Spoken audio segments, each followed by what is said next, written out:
ഇന്ന് നമ്മൾ പറയാൻ പോകുന്നത് 2013 ലോസ് ഏഞ്ചൽസിലെ പ്രശസ്തമായ സെസിൽ ഹോട്ടലിൽ സംഭവിച്ച എലീസ ലാം എന്ന പെൺകുട്ടിയുടെ മരണത്തെക്കുറിച്ചാണ്. എലീസ ലാം ആരായിരുന്നു? 21 വയസ്സുള്ള ഈ കനേഡിയൻ വിദ്യാർത്ഥിനി ഹോങ്കോങ്ങിലെ കുടിയേറ്റക്കാരായ പാരൻസിൻ്റെ മകളായിരുന്നു. വാൻകൂവറിലെ ബ്രിട്ടീഷ് കൊളംബിയ സർവകലാശാലയിൽ പഠിച്ചിരുന്ന കാലത്താണ് അവൾ തൻ്റെ വെസ്റ്റ് കോസ്റ്റ് ടൂർ എന്ന് വിളിച്ച യാത്രയ്ക്ക് തുടക്കം കുറിക്കുന്നത്. സന്തോഷവതിയും സാഹസിക യാത്രകൾ ഒരുപാട് ഇഷ്ടപ്പെടുന്ന പെൺകുട്ടിയുമായിരുന്നു എലീസ. എന്നാൽ 2013 ജനുവരി 26-ന് എലീസ ലോസ് ഏഞ്ചൽസിലെത്തി സെസിൽ ഹോട്ടലിൽ ചെക്ക് ഇൻ ചെയ്തു. എന്നാൽ അവൾ അറിയാതെ പോയത് ഈ ഹോട്ടലിനൊരു ഇരുണ്ട ചരിത്രമുണ്ടായിരുന്നു എന്നതാണ്. കുറ്റകൃത്യങ്ങൾ, ആത്മഹത്യകൾ, കൊലപാതകങ്ങൾ എന്നിവയുടെ കേന്ദ്രമായിരുന്നു ഇത്. നൈറ്റ് സ്റ്റോക്കർ എന്നറിയപ്പെടുന്ന റിച്ചാർഡ് റെമരീസിനെ പോലുള്ള സീരിയൽ കില്ലർമാർ പോലും അവിടെ താമസിച്ചിരുന്നു. ജനുവരി 31-ന് എലീസയെ അവസാനമായി കണ്ടത് ഒരു പുസ്തകക്കടയിൽ വെച്ചായിരുന്നു. അവൾ കുടുംബത്തിനായി സമ്മാനങ്ങൾ വാങ്ങുകയായിരുന്നു. അതിനുശേഷം സംഭവിച്ചത് നമ്മളെ ഞെട്ടിപ്പിക്കുന്ന കാര്യങ്ങളാണ്. ഹോട്ടലിലെ എലിവേറ്ററിൽ നിന്നുള്ള CCTV ദൃശ്യങ്ങൾ ഇൻ്റർനെറ്റിൽ വൈറലായി എന്ന് തന്നെ പറയാം. ഈ CCTV ദൃശ്യങ്ങൾ കണ്ടാൽ ഒരു വല്ലാത്ത പെരുമാറ്റ രീതി എലീസയിൽ കാണാൻ സാധിക്കും. എലിവേറ്ററിൽ കയറിയ അവൾ അതിലെ പല ബട്ടണുകളും അമർത്തിയിരുന്നു. എന്നാൽ വാതിലുകൾ അടയുന്നില്ല.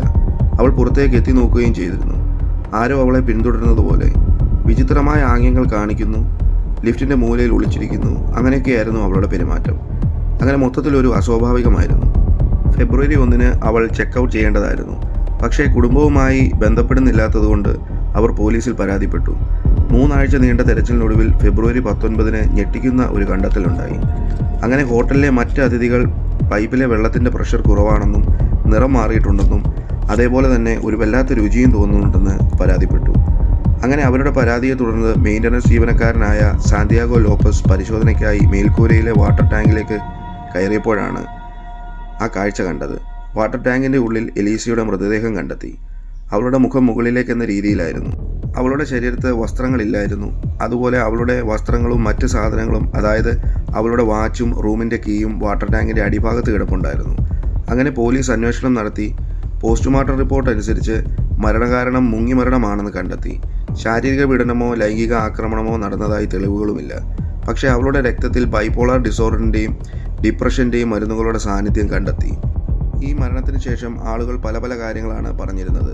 ചിലർ അവൾക്ക് മാനസിക പ്രശ്നങ്ങൾ ഉള്ളതുകൊണ്ടായിരിക്കാം, അവളെ ആരോ കൊലപ്പെടുത്തിയതാണെന്നും മറ്റു ചിലർ പാരനോമൽ ആക്ടിവിറ്റി ആണെന്നും അങ്ങനെ ആളുകൾ പല കാര്യങ്ങളാണ് പറഞ്ഞു വരുത്തിയിരുന്നത്. എന്താണ് ശരിക്കും നടന്നത് എന്ന് ആർക്കും അറിയില്ല. യഥാർത്ഥത്തിൽ എങ്ങനെയാണ് അവൾ പൂട്ടിയ മേൽക്കൂരയിലേക്ക് എത്തിയത്? എന്തുകൊണ്ട് വസ്ത്രങ്ങൾ ഊരിമാറ്റി? എങ്ങനെയാണ് ഭാരമുള്ള ടാങ്കിൻ്റെ മൂടി തുറന്നത്? അങ്ങനെ ഉത്തരമില്ലാത്ത ഒരുപാട് ചോദ്യങ്ങൾ. 2021-ൽ നെറ്റ്ഫ്ലിക്സ് ഈ കേസിനെ അടിസ്ഥാനമാക്കി ഒരു ഡോക്യുമെൻ്ററി പുറത്തിറക്കിയിരുന്നു. സെസിൽ ഹോട്ടലിന് നല്ല ദുഷ്പേരുണ്ടായിരുന്നു. 1927-ൽ തുറന്ന ഈ ഹോട്ടൽ കാലക്രമേണ ലോസ് ഏഞ്ചൽസിൻ്റെ ഒരു ഭാഗമായി തന്നെ മാറി. പല കൊലപാതകങ്ങളും ആത്മഹത്യകളും മറ്റ് ക്രിമിനൽ പ്രവർത്തനങ്ങളും ഇവിടെ നടന്നിട്ടുണ്ട്. എലീസയുടെ ബ്ലോഗ് വായിച്ചാൽ നമുക്ക് മനസ്സിലാക്കാൻ സാധിക്കും, സാഹസികമായ ജീവിതത്തെ സ്നേഹിക്കുന്ന പെൺകുട്ടി. എന്നാൽ അവൾ മാനസിക വെല്ലുവിളികൾ നേരിട്ടിട്ടുണ്ടായിരുന്നു. ബൈപോളാർ, ഡിപ്രഷൻ, അങ്ങനെയുള്ള ഒരുപാട് രോഗങ്ങളുടെ മരുന്നുകൾ എടുത്തിരുന്നു. ഹോട്ടൽ ജീവനക്കാർ പറഞ്ഞത് വളരെ നല്ല പെരുമാറ്റമായിരുന്നു, എന്നാൽ ചിലപ്പോൾ വിചിത്രമായി പെരുമാറി എന്നായിരുന്നു. എലിവേറ്ററിൽ കണ്ട ദൃശ്യങ്ങൾ കാണുന്നത് ഒരു പേടിച്ച പെൺകുട്ടിയാണോ അതോ മാനസിക പ്രശ്നങ്ങൾ നേരിടുന്ന ഒരാളാണോ? അവൾ ആരോടോ സംസാരിക്കുന്നത് പോലെ തോന്നിയിരുന്നു. എന്നാൽ ക്യാമറയിൽ മറ്റാരെയും കാണാനുമില്ല. ഹോട്ടലിൻ്റെ മേൽക്കൂരയുടെ വാട്ടർ ടാങ്ക് വളരെ വലുതാണ്. ഒരാൾക്ക് ഒറ്റയ്ക്ക് അത്രയും ഭാരമേറിയ മൂടി തുറക്കാനും സാധിക്കില്ല. പിന്നെ എങ്ങനെയാണ് എലീസ അവിടെ എത്തിയത്? മേൽക്കൂരയിലേക്കുള്ള വാതിലാണെങ്കിൽ എപ്പോഴും പൂട്ടിയിരിക്കും. അലാറം സിസ്റ്റവുമുണ്ട്. ജീവനക്കാരുടെ കയ്യിലെ താക്കോലുമുള്ളൂ.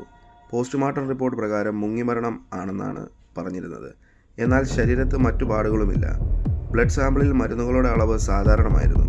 അതായത് അവൾ കൃത്യമായി മരുന്ന് കഴിച്ചിരുന്നു എന്ന് തന്നെ മനസ്സിലാക്കാം. ഈ കേസിലെ മറ്റൊരു രസകരമായ വസ്തുത എന്തെന്നാൽ എലീസയുടെ മരണത്തിന് ശേഷം ലോസ് ഏഞ്ചൽസിൽ ഒരു TB പകർച്ചവ്യാധി പടർന്നു പിടിച്ചു. ഈ TB പരിശോധനയ്ക്കായി ഉപയോഗിച്ചിരുന്ന ടെസ്റ്റിൻ്റെ പേര് ലാം എലീസ ടെസ്റ്റ് എന്നായിരുന്നു. എലീസ ലാമിൻ്റെ മരണം ഇന്നും ഒരു നിഗൂഢതയായി തുടരുന്നു.